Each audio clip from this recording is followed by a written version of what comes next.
Kule ndaba abesikade siyenzile khona la kwindofasa TV yalomculi obulewe le yashowe, kube sekuthinteka-ke omunye wabaculi abakhona la kumaskandi ngendlela thizeni.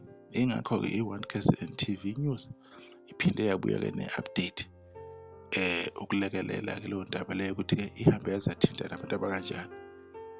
Umculi kamaskandi uSigwebo Sentambo Masolution Ntombela, umshana kaThwalufu Namakenjana, uthi uphila saka njengosheleni omdala akashonile.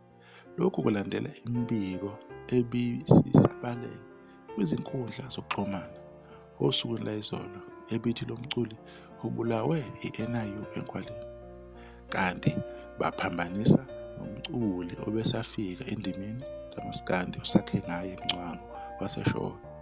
Ngokusho kwesigwebo kuze kwacishe kwaba phakathi kwamabili izolo ethola izingcingo abantu befuna ukuqinisekisa ukuthi ngabe nguye yini obulewe.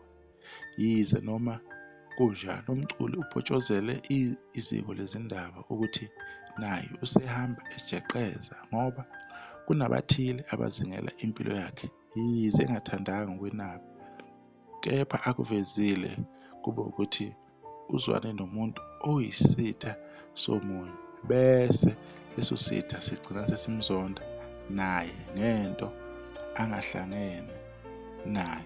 Ibuya kanjalo lapha i-1KZN TV News.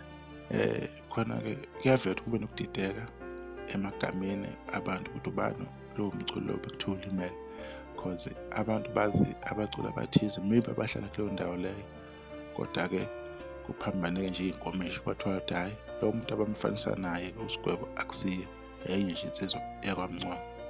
Kodwa nawe uyakuveza ukuthi naye ikhona khona inkinga ekhona eyi-challenge ebhekane nayo ngenxa yokuthi kulimale omunye umuntu yena ade emazi, naye useyithola seyinkingeni ukuthi belimaze lowo muntu amaziyo, naye maybe akazi ukuthi kunyenzakalani ngaye ngoba yena akahlangene nalento leyo eyenziwe lowo muntu amaziyo uSigwebo. Kuyenzeka bafethu ugaxele entweni ongayazi ngenxa yokuthi wena uphila nobani, uhamba nobani. Abantu begcina nje befuna nje ukuthi bekufake entweni ongayazi ngempela. Kuyenzeka lokho, kodwa-ke ngoba insizwa esimkantshubomvu eyaziyo impilo, ngiyathemba ukuthi into enjengalena uzokwazi ukuthi agcine edlule kuyo. Sidlula esikhathini esinzima kakhulu ngane zakwethu lapho esingazi khona ukuthi ukuphila kwethu kuyophela ngasiphi isikhathi, ngamuphi umzuzu, asazi ngempela. Iy'moto bhehlisa abantu, emsebenzini amafemu ayasha, emasontweni nakhona kunzima nje yonke indawo.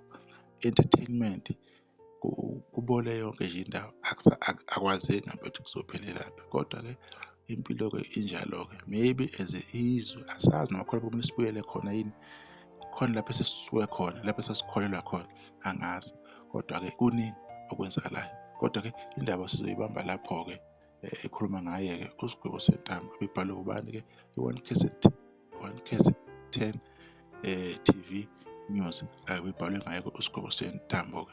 Lezo nkulumo lezo ey'velile ngaye ukuthi nje bengamahebezi, kodwa-ke sobuya-ke nezinye-ke iy'ndaba-ke ey'hlabahlosile khona la kwindofana Sebethu TV. Ngisalela.